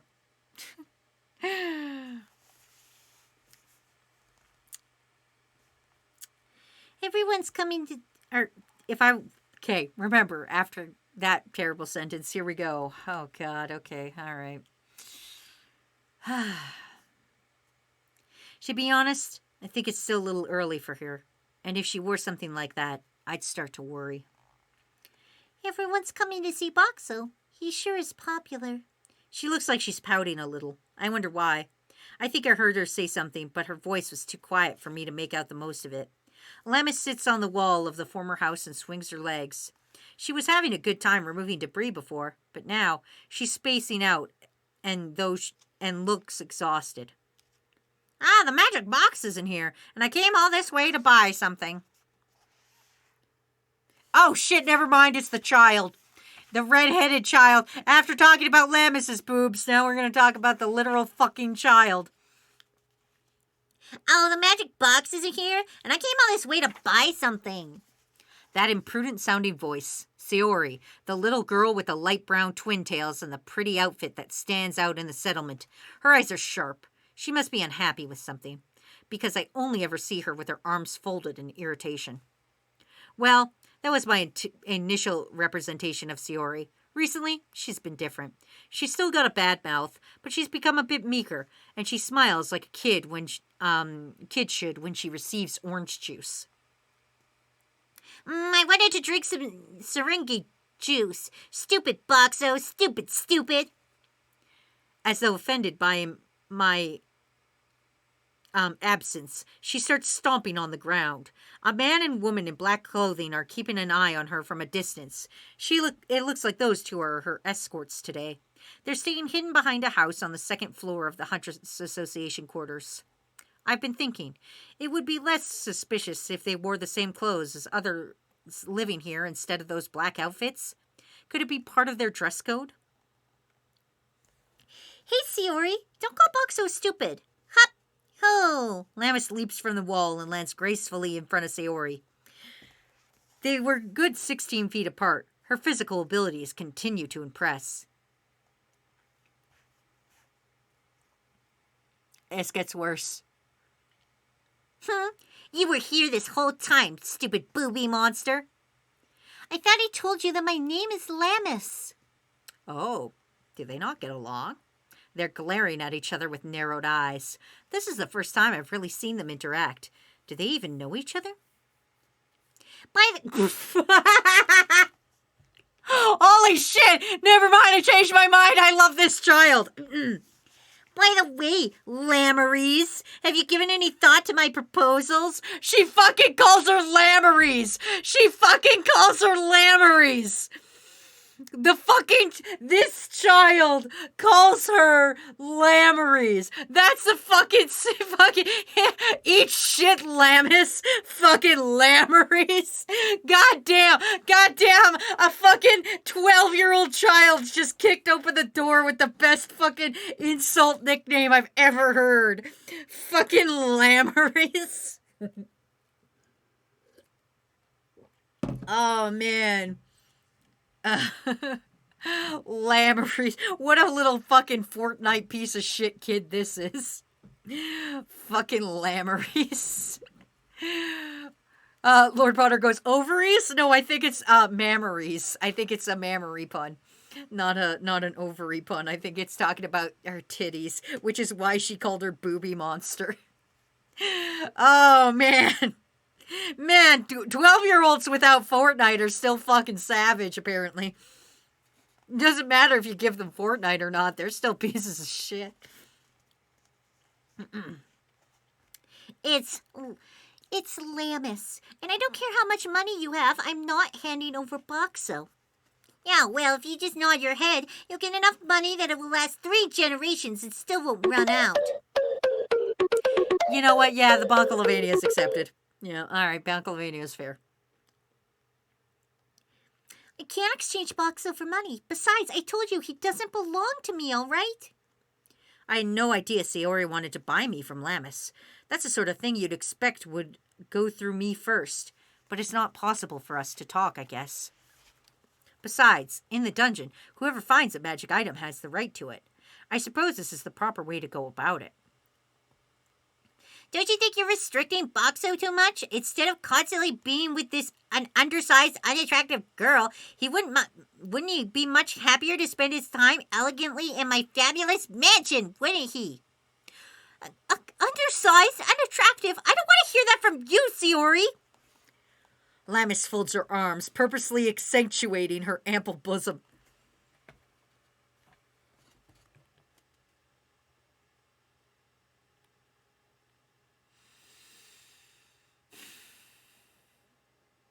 Hi, I'm Wazzy, founder of the Dinky Foundation. Wazzy Detoxicure, homegrown hero, champion of, leader of the Black Parade, as it were, and I am as a special kind of hell.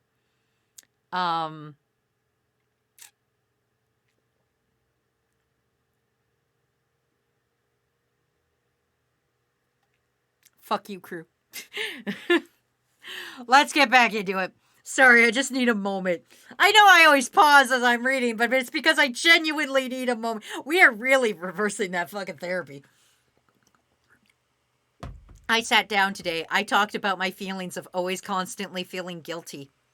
And my therapist was like, that was a really good way to describe it. I'm very proud of you. I think we're making good steps here to stop feeling guilty all the time. And then I come back to this.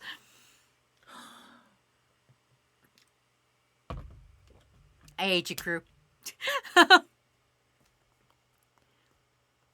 Anyway, Lamis folds her arms, purposely accentuating her ample bosom. Sayori's expression goes demonic. I can almost hear the menacing rumble around her as she glares at Lamis's chest with a blood-curdling look. I didn't expect to see Lamis arguing with such a young kid. You're so frustrating, but I'm still growing, as you can expect a lot from me in the future, because my mother has bigger ones than yours, she declares, sticking out her chest. I think the height is nearly affected by genetics, but what about breast size? I'm a man, so I never cared about things like that.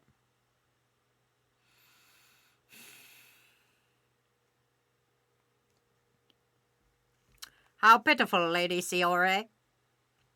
Whoa, that startled me. One of the black-suited bodyguards was nearby. He doesn't seem to have noticed me. He's wiping his brow with a handkerchief as he watches the exchange.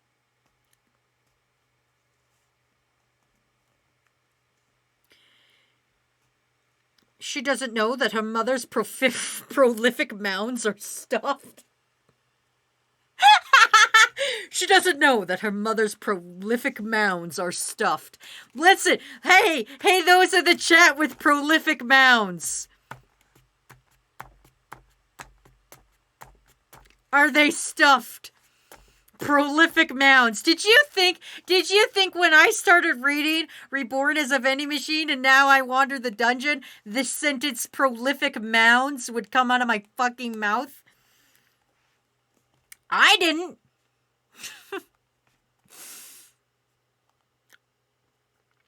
Oh, okay, I see. There's always time for mutations and recessive genes, so don't give up yet. Still, why does this black-clothed man know that Sayori's mother pads her chest? That seems like a bigger issue. Well, fine then, Lammaries. Will you allow me to ask a question? I'll think about it if you call me my actual name. All right, Lammis. I have a question about Boxo. If it isn't just a magic item, is it? How on earth does it work? About that, I don't know either, really. He understands what I say and even answers. I don't think Boxo is any different from a person. Is that how she's been thinking of me? Does she treat me the same way she treats other people? But I thought she was only doing this because she's a nice person. I see. Thanks, Lamis. That might be the nicest thing I've heard since coming into this world. And unfortunately, since the second camera is up, I can't show you guys the lovely picture of Sayori gesturing to Lammis's titties, but I'll put it in the Discord for you.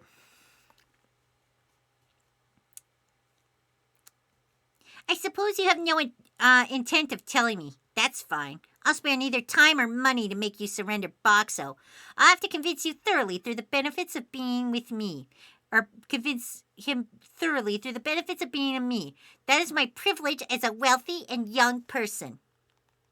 Wow, what a bitch. Lammis is young too, but certainly not as young as Sayori. But no matter how much time or money she pours into me, I don't think my feelings will ever change. The most relaxing place for me right now is on Lammis's back, after all. Unless she decides to leave me first, I'll never give that up.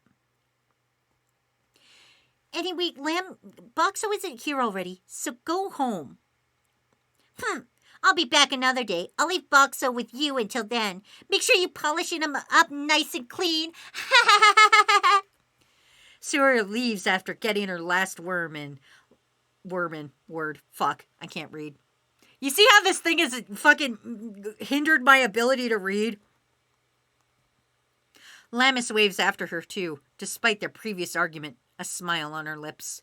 Maybe she was just dealing with Sayori. She didn't hate her or anything. Sayori sure is fun to tease. She used to be much more curt, but she seems friendlier lately. Maybe it's the Boxo effect. Isn't Boxo back yet? It's evening now. My promise with Director Bear lasts until midnight. There's more time left, but it pains my heart to see Lammis hanging on her lonesome head like that. It makes me want to give her some warm milk tea right this instant. I wonder what Boxo's up to. Gazing at the side of Lammis's face as she sighs and looks up to the sky, I can't bear it anymore. And thank you. I give my usual greeting and turn off my mimicry. She must have heard the voice because her face immediately brightens and she looks around. Then upon finding me, she charges, kicking up dust in her wake. Boxo, how long have you been there? Sorry, I had to cough and I didn't hit the mute button in time. I'm sorry. Let's catch up on chat while I drink some more tea. Doing two small girl voices hurts me. Anyway, Roy Johnson says prolific mounds equal, did those mounds write a bunch of novels? Kakashi Lover says, okay, back up. They gave her boob jobs in this magic fantasy world? Gray says they're stuffed with dreams. And Kat says, as a gender fluid gal, I can confirm that my mounds are legit stuffed. That's fair. Are they prolifically stuffed? Lion Tamer says, I think they mean she stuffs her bra. Kat says, if you want to know what's in them, it's gel. Roy says, ladies fighting over their boobs, something that definitely happens in real life. Oh, 100%. Roy, it's actually called a breast off. As a female, sometimes you just go over to other females and are like, hey, are my tits bigger than yours? And then you like fucking punch each other with tits until one wins or loses. And that's how you, I promise you that's a legit real thing that happens. It is not something I'm making up now. Trashman is here. It says, I'm here for more smut. Well, have you ever wanted to hear two children argue about their breast size? You came to the right place. Lion Tamer says, wealthy and young, but also entitled as fuck. Roy says, her last wormin? Kakashi says, as a female, I can confirm that it happens in the girls' locker room. Thank you, Kakashi Lover. Lord Potter says, I don't think I've ever punched anyone in the boob yet. Have you ever punched anybody in the boob with a boob? Fucking, that's a battle. Gray says, I'm imagining the anime Keiji Joe, but with boobs. Fun fact, when I went to New York Comic Con, this was before the pandemic. It was like 2019. I went to New York Comic Con, and there was a fucking panel. Late night. It was a late night panel, and it was like a game show, and it was called Name That Hentai. And I thought it was the funniest fucking thing. And so we went to we went to the fucking panel, and one guy was like nailing every question. And the girl that was running it, she's like, we're going to do a giveaway. If you tweet something funny and at me, at my Twitter, at this, whichever one I think is funny, I'll give a prize. And I was like, oh, I got this. And I can't remember what I tweeted, but I fucking tweeted something fucking funny. I think it was like something to do with Nick Cage and tits. And she's like, hey, is team, like, because my Twitter username is, of course, Team Toxicure. She's like, oh, Team Toxicure, where are you? And I was like, that's me! And I, like, stand up all excited, and she gives me this prize pack, and in it is a bunch of Blu-rays of hentai, and also a Kenji Joe towel that I still have, if you must know. I still have it. I can probably find it. It's somewhere in this house. So I do know of it. I've never watched it, but I know what you're talking about. It was a funny panel. I had a great time. Sorry, sometimes I just need some levity and a little bit of lightheartedness away from copious amounts of vending machine smut. Listen, sometimes I just need to take a break from talking about vending machines, but to talk about the time I went to a convention where a guy aced to name that hentai. If you must know, I couldn't name any of them, but it was still funny. But I won a Twitter contest, and that happens. Rookie Skill says, that's me. Rookie Skill, was it you that won the hentai contest? Kakashi Lover says, do you still have the Blu-rays? I don't think I do, but I definitely have the towel, because I was like, yeah! I'm so proud of it. I was like, yeah, I tweet funny words. I'm going to look back at my Twitter and see if I can find it. Maya says, oh yeah, I was in a con and voiced hentai shirtless in a room of 80 other people. Miles, what the fuck? Miles, what kind of life do you live, you weirdo? Lion Taver says, do you let Matt watch all the hentai? I don't give a shit what Matt watches. Matt doesn't give a shit what if you're with a partner and you're like putting limits on what they watch, as long as it's not like, hey, you want to watch like kittens get murdered or something? Like, it doesn't fucking matter. Anyway, Miles, put your fucking shirt back on. We got more vending machine smut to read. Put your fucking shirt back on, Miles. Bingle bangle. Don't fucking bingle bangle. Oh, Dracula backwards. Listen to bingle bangle me right now. Boxo, how long have you been there? She grinds to a halt, her feet digging into the ground, and stops in front of me. Then she chops me on either side with the bridge of her hands to grab me. You're making this a crazy reunion, Lammis. It's a bit early, but I just couldn't leave her alone any longer. You should have said something sooner. So many things happened today. Do you want to hear, Boxo? Of course. I know everything that happened, but I want to hear it directly from her. I already know my answer. Welcome. And now we move on to the kidnapping, which is our second last chapter of the day. I'm going to try to do the kidnappers and the kidnapping, or the kidnapping and the kidnappers. And then we'll save the last 4 chapters for next Monday. So unfortunately, we are going to go a little bit over time today. We've got we've got 1, 2, 3, 4, 5, 6, 7, 8, 9. 9.5 pages. Let's do it. Clausen says, if one's partner watches a vending machine anime, that might be concerned. Roy says, how does a fucking vending machine sneak up on you? He was in hidden mode, Roy. He was being a ninja. Mayo says, I don't want to put on my shirt. I want to show off my rock hard abs. Dracula backwards says, also sorry. You're not sorry, Alucard. We know this. Roy says, 4 chapters in the start of the next book. You know what? I will make a fucking thing.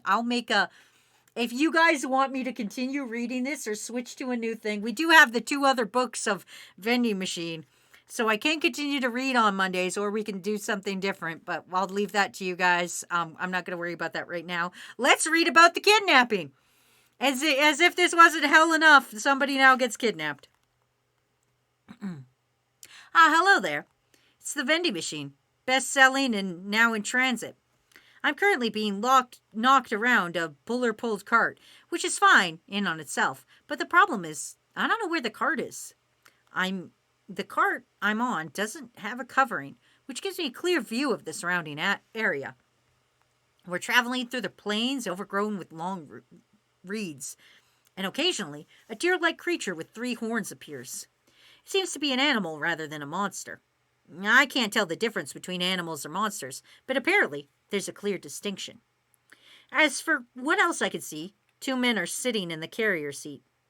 They're like 40 or so. They have unremarkable faces. Another boar cart is following behind this one. A band of 6 people who appear to be hunters are riding on it. They're the ones who struggled to get me in the cart. I know it's far too late now, but I should have been a little more suspicious. They came early this morning, lined up in front of me, and said this. The Hunters Association director requested that repair and reinforcements of area walls start in earnest today. He told us he wanted you to do your sales there for a while, Buck, so... At the time, I was in the middle of considering my abilities and mulling over what I should stock next. I gave my ready consent without welcome and sank back into the sea of my thoughts. In the past, either Director Bear would come tell me personally, or Lammus would tell me on his behalf. When these hunters came instead, I figured that the director found some things too trivial enough and only sent messengers. That was how the 6 of them loaded me into the cart while I was none the wiser. That was where I made another grave mistake. You know how when you're riding in a car and the sunlight's shining on you and it makes you want to go to sleep? I don't technically have to sleep, but sometimes I want to because of my habits from when I was human. The shaking of the cart and the rolling of the wheels had a lullaby effect on me. And so I passed out. Are you fucking kidding me? You're a vending machine, you dumb motherfucker. Roy says, Sour Lad says, we suffer, but you suffer too. Rookie says, kidnapping, but fun. Grace says, just a vending machine, only a vending machine. Oh yeah, kidnapping. He woke up after half an hour. Alucard says, vending machine sneaking. Clank, clank, clank. I'm so fucking glad that we went from we did a little bit of a roller coaster ride. We went from being incredibly horny with the selling at the hot springs. And then we went to, hey, wouldn't it suck if you died before your parents and how would your parents feel? And then we went to, hey, here's 2 girls breasting over breasting. And now we're on to kidnapping. So, it's a little bit of a roller coaster, a little bit of a turn and a surprise at every fucking turn. The fucking vending machine smut keeps you on your toes. All right. Oh, Renessa's here, says, oh God, vending machine. Yeah, we're not done yet. We still got another stream after this. And that's how I got here. This means I've been kidnapped, doesn't it? They must be after the gold coins stowed inside me, or maybe my value as a whole. I feel no danger whatsoever to my life, but the thing that worries me most is not being able to move of my own volition. Even if I somehow manage to escape them here, I have no way of returning to the settlement. This stratum is so massive. If I end up alone in the way wherever we're going, it could easily be years before anyone stumbles across me. Of course, probably run out of points first. For now, I record the criminals' faces using the vending machine surveillance camera I bought earlier as a crime prevention measure. I'm sorry, what? When did that happen? I'm sorry! This is what pisses me off, and this is very shonen anime. That the hero just instantly has the exact thing they need to get out of the situation, and that pisses me off. It's just like, yeah, earlier, before I got kidnapped, I brought a crime prevention measure that lets me record faces because I have a camera in me. Like, fucking, when were you going to tell us? You spent a chapter talking about Lammus's tits, and now you're just like, oh, also, by the way, I bought a camera. You know what? Maybe it's connected. Maybe the Lammus's tits is tied to why he has a camera. Oh, fuck. Okay. With this feature, I can replay the video I record whenever I want, so I'll never forget what they look like. Two of them, at least, are familiar faces. They've been buying from me a lot lately. I remember grim determination on their gazes compared to other people. And then, oh, he's here too. The low-life villain. It's Gargoyle, but I'm just gonna say Gargoyle. Gargoyle is watching me with a smirk on his face, looking like the archetypal small fry as always. Either he was the one who brought this disillusioned band together, or they were allies to begin with. If so, they'll eventually put me down somewhere and disassemble me. I'm pretty sure Gargoyle doesn't know about my force field. I don't think I've shown it to anyone save for Lammas and Captain Carroll. In that case, I'll hold onto my force field for a trump card. Still, the more distance we put between us and the settlement, there's less of a chance of anyone finding me. What should I do? I'm starting to freak out. Okay, I'll go over my abilities. Maybe that'll calm me down. Okay, just so everybody knows, he still has 100 HP. He's got 11,000 points. And here are his features. It's in a different font. I can't show you because the camera broke. But he has cold retention, heat retention, omnidirectional vision, hot water dispenser, 2-liter support, candy roll vending, paint change, boxed item support, vending machine surveillance camera, and also he has a blessing of a force field. Does he have a TV that he's going to show off? How are these people going to see the footage? Kagashi says, this dude is the world's lamest transformer. Miles says, the cycle is of neutral, horny, but sad, a little bit adventurous, horny again, but now with energy. Alucard said, what the hell did I walk into today? Alucard, this is terrible. I don't know if you were here for the last vending machine on Halloween, but man, this is our Monday usual adventure, and it's terrible. Let's continue hating ourselves. For a vending machine, I must say I'm pretty high spec, but I can't function properly in another world with these sorts of abilities. My biggest factor that created this situation was my giddiness at crossing the 10,000 point barrier. But it's not all bad. With this many points, I can maintain force field for a long time. I'll take that as a silver lining if I need to. I can repair myself several times, too. Calm down, calm down.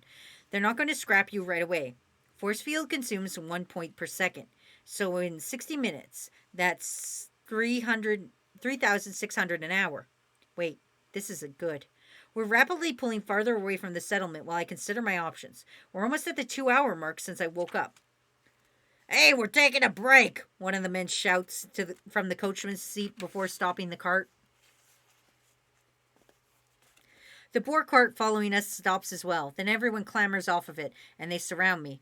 Do they really think that I'm going to give them their lunch? All right, it's time to eat. Hey, Boxo, if you've got a brain in there, I'm sure you'll know what kind of situation you're in. Sourlet says, good Boxo, piss yourself. Roy says, this book goes from being uncomfortably horny to dull again. The low-life villain is getting full of himself. He's got friends around now. He must be remembering his earlier humiliation and breaks out into vulgar laughter and flashes a blade. You're gonna give us food and drink we want for free. I'm sure even an iron box like you knows what'll happen if you don't. Too bad, I answer immediately. I don't know what exactly will result from provoking him right now, but I can't help myself. As expected, blood rushes to Gargoyle's face, turning it bright red. He likely doesn't know the meaning of the word patience. Bastard! I'll break you! He thrusts his short sword at the glass, but it only leaves a small scratch on the surface. 1 damage. Durability decreased by 1. Just 1 damage? He's weaker than I thought. The frog people hurt for a lot more than him. Not learning his lesson, he damaged me several more times, but I take only 5 points of damage in total. Gargoyle, stop! We're after what's inside, but I told you the thing has a value as a whole, remember? Don't damage it for no reason. Yes, sir. Sorry, sir. You'll live another day. The perfect parting shot for a man like him. The man who stopped him is a good deal larger than the others nearby. His physique, at least, is very similar to Gorchie's, the man who traveled with the money exchanging lady. The huge blade scar on his forehead only adds to his intimidation. He has no eyebrows and no hair on his head. I can't tell if they were shaved or if he was born like that. He's not, if not for his grandiose beard, he might look like Karos the gatekeeper. And you don't want us to break you if you think it would be your best intentions to do what we say. The large man seems more logical than Gargoyle. He's right. Defying them won't do me any good. My answer is to pretend to obey them, while getting a clearer picture of the situation. You're too bad. Just kidding. Why should I have to listen to what guys who kidnapped me have to say? If Lammis were here, she'd absolutely refuse. I want to stay with her in the future. I have no intention of living in a way that brings shame upon myself. You don't seem to understand your position. Hey, Gargoyle, you said this thing can fix its own damaged parts, right? Yes, sir, it can. It was really beaten up during the haunting expedition, but it's made itself go right back to normal. Yeah, I see. All right, everyone. Make this thing understand with force. Just don't break it. If I could feel pain, this would be a pretty terrifying situation. But these big burly men are circling a vending machine, threatening it. This is some advanced comedy. Why do the robbers call him Voxo? They know his nickname? Yeah, apparently, because everybody calls him Voxo, so apparently they all know his name. Rookie says weaker than a frog, Lamau. Yeah, Voxo got his shit kicked by that frog. Actually, this isn't as bad. I think I don't need to be as sweaty. Anyway. Let's take the hat off, add a worm. There we go. Their idea of what they'll do and say if they recklessly hurt me without knowing anything about me is too easy. They must not realize how stupidly they're behaving against a metal box. This is your last chance to apologize. Now that the boss gave the word, you better prepare yourself because we ain't having any mercy. Their boss, eh? If he's the top of the chain, the rest of them are his henchmen. Anyway, even though that tidbit lets me calmly understand the situation, I don't have any way of asking them that. 3 damage. Durability decreased by 3. 2 damage. Durability decreased by 2. They're really going at it with these weapons. If this goes on, I'll eventually break down. But I want to keep my force field hidden until the last possible moment. If I repair now, I'll probably spur them to keep attacking me. What should I do? I think the correct answer is to let them get me to near broken state to make them worry. But I can't take this lying down. I don't have enough points for a blessing. Nothing in the features list stands out either. Can't I do anything else? My durability keeps going down, and I can't counter their attacks. If I was a little tougher, I may be able to get away with no damage too. Spend 1,000 points to increase toughness by 10? What? Words come up while I'm looking at the toughness stat. Wait, I can upgrade my stats using points too? 1,000 points is very painful, but if I increase my toughness, I can decrease the damage I'm taking now. It's worth giving it a try. Let's boost it. Toughness increased to 20. It doesn't feel like anything happened, but I must be harder now. I'll know if that's true one way or the other in a moment. 0 damage. Durability decreased by 0. Great. I nullified their damage. Now, if I leave my durability in this decreased state, my visible damage will remain, and they'll mistakenly believe their attacks are having effect. Now to wait for them to tire themselves out. Alright, we're moving on to our last chapter of the day, the kidnappers. I'm going to read the kidnappers, and then that's going to be it for today. And then we'll come back next week and finish this fucking books up. Boxo just got harder. God damn it, Closet Brody, stop being funnier than me in my own stream. Ignoring the men as they continue to pummel, their shoulders start heaving up and down with their breathing. I go over my stats. If I was able to increase my toughness, then can I raise my other stats too? Let's try durability first. Spend 1,000 points to increase. Don't fucking hit me with a swear timer, Aztec. That's bitch behavior. Fine. Swear timer. Aztec, you sausage. Don't you know the pain I'm under today? I had to read about Lammis's tits while Boxo called her his daughter. It was awkward for everybody, mostly me.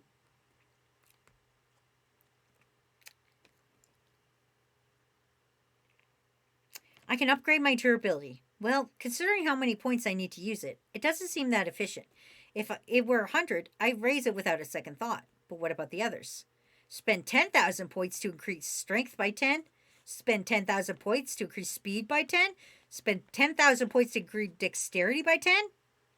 There's an extra digit there. Strength, speed, and dexterity aren't stats a vending machine needs. As if this is a class you could play in D&D, everybody. Everybody, if you play D&D, I want you to go to your DM right now and say, can I change my class to vending machine?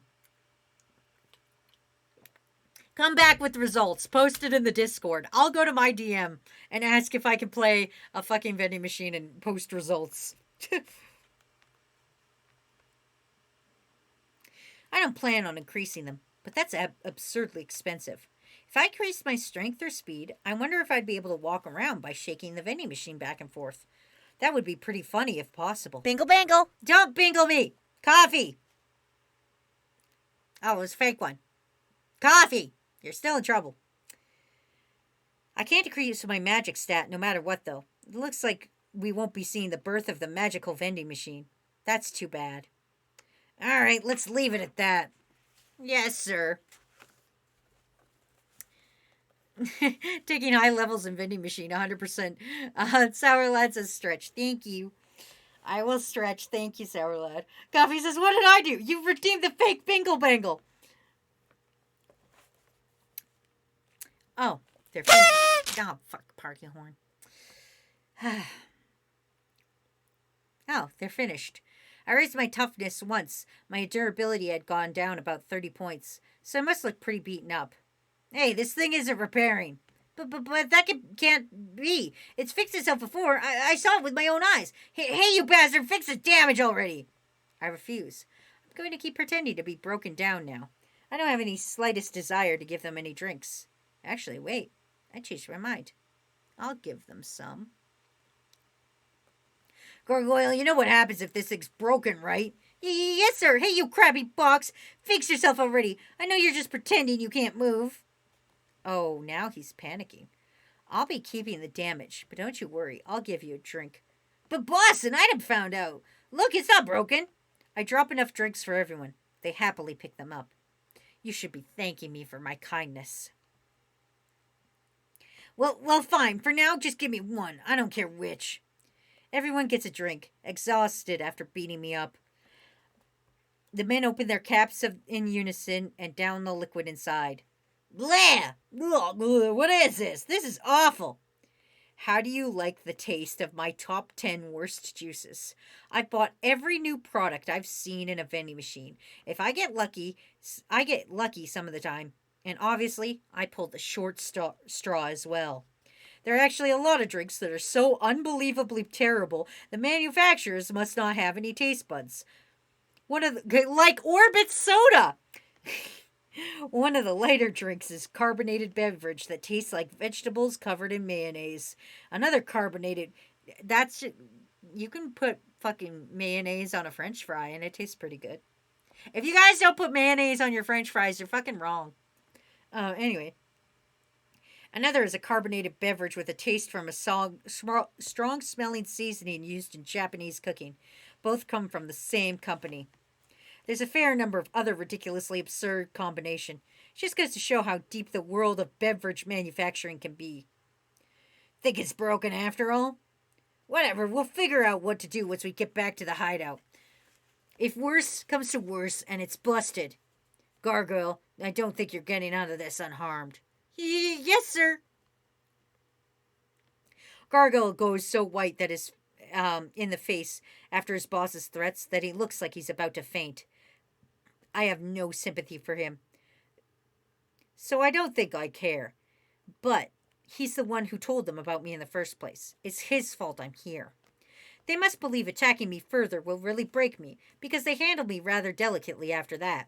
I'm glad things have eased up, but what do I do now? I can't think of any noteworthy plans. I guess I'll just have to be flexible and respond to my situation when they come up. And if things get really bad, I'll fight back with my force field. King says, I thought cucumber mango juice was nasty. That does sound nasty. Nocturnal says, never put mayonnaise on my fries, but it doesn't sound like a bad combo at all. It's not. It's actually good. I like it. After about 2 hours without quarrel or item purchasing, we arrive at our destination. As the path transitions from dirt to slightly better maintained gravel, I see a man-made building, an unnatural sight in this place abundant with nature. The fortress has big holes in its walls, every part of the verge rotting away or collapsing. It's fairly small compared to the Hunters Association, but it was once probably a full-fledged fortress.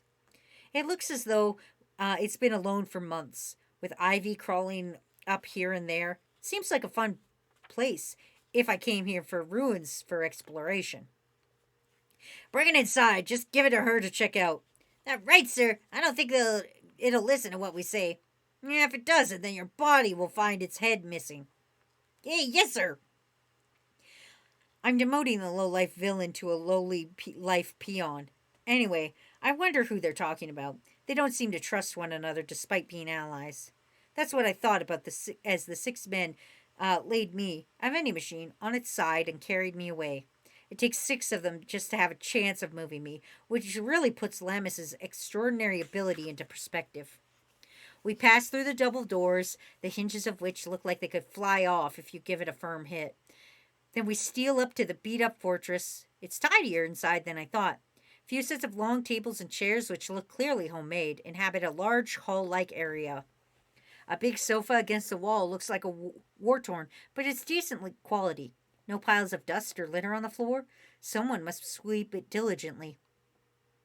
For people who look like evil octopi, they seem to have a penchant for cleanliness. We pass through the hall, and just as I think we're going up the stairs, we instead head towards a metal door in the right-hand corner. The door cracks open, revealing a dark staircase leading down. They carry me down like a pendulum, and we go deep into finding 2 men, probably guards, wearing metal armor and protecting a bolted door. The guard situation makes it seem like they're holding a terrible criminal inside. She behaving? We gave her a magic item and she's suddenly quieted down. She's clacking around with something in there now. I don't understand that woman anyway. I don't think she'll cause a fuss when we give her this. I'm listening to the villains converse, but now I know even less about the person behind the door. The guards lift the bolt across the door and they open it. They keep their spears at the ready. Is there some kind of magic item-loving wild animal in there? Or what? Hey, we brought you a toy we thought you'd like. Analyze this, and if it's broken, get it back to normal.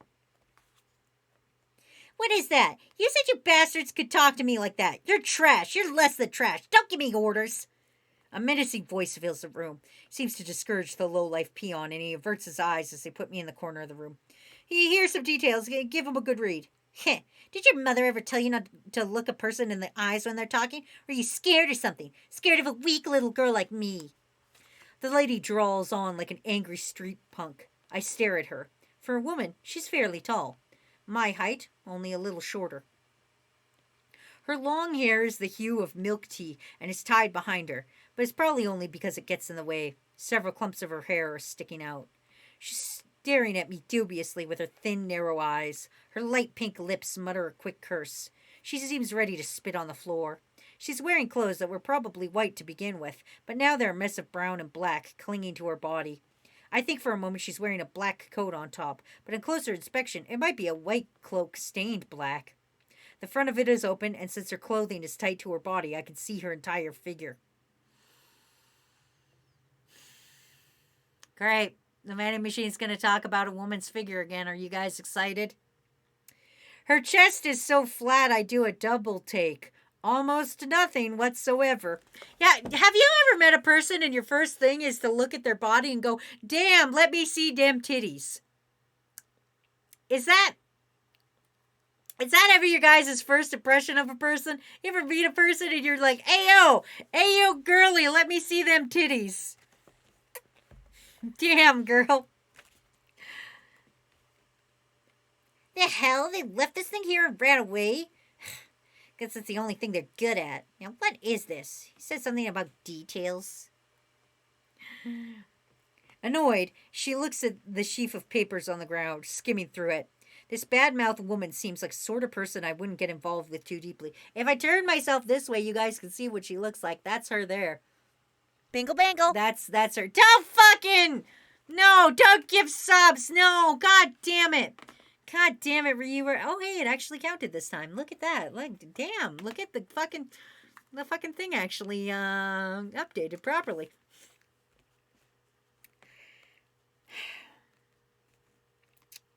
Bingle Really? bangle. No, damn it. Oh, it updated properly again. Damn it, Ryura. Stop gifting subs, you monster. Stop pushing your way towards the Crewvember goals. Really, you're a magic item with a mind of its own, eh? That true? Is that what's written on the papers? I don't think playing dumb will get me far here. She may have a bad mouth, but she seems like she's not friends with the others. The enemy of my enemy is my friend. Or so they say. I'm not sure how to respond. Oh, you think I'm one of them, do you? They kidnapped me and locked me up here. I'm a victim. I may not look like much, but I'm actually a pretty famous magic item engineer. I think they brought you here so I could investigate you. If that's true, that means they're treating her like this because of me. It would be incredibly cowardly for me to just keep this up. I'm just a vending machine charade. Welcome. Whoa, you really can talk. Never seen a magic item that understands words before. Guess that's one good thing that came with getting captured. Her narrow eyes open wide. Her languid attitude from before dissipates as she starts breathing heavily, observing every last part of me. Mind if I ask you some questions? Welcome. It says here that means yes. For my first question, wait, I guess I should introduce myself first. It's only polite. My name is Humley. Wait, I've heard that name before. Who would have thought I'd meet her before even Lammus? This must be that magical item engineer friend Lammus wanted me to meet. And that's where we're ending the story for today. Where fucking Boxo has met Humley, the person that we were supposed to meet the entire time. Next Monday we'll come back and we will read the last 4 chapters, which are Magic Item Engineer Humley, A Way to Fulfill Your Desires, which I feel is going to be a very bad chapter, A Place to Belong, and As a Vending Machine Maniac. And then that'll be the close of the first book, and then we will decide whether we want to continue reading this or if we wanna move on. Anyway, that's been our stream for today, everybody. Yeah. Anyway, is that the pink-haired girl on the cover? It is. It's this one here. When I lean over and you see this pink-haired one with the black jacket, that's Humley. Remember, she has no tits, everybody. That's the important things that Boxo wants to remember when you meet a person. So what did we learn today, everybody? We learned that it's the worst thing you can do as a child is die before your parent. We learned that B, you should always judge a book by its titters. And we learned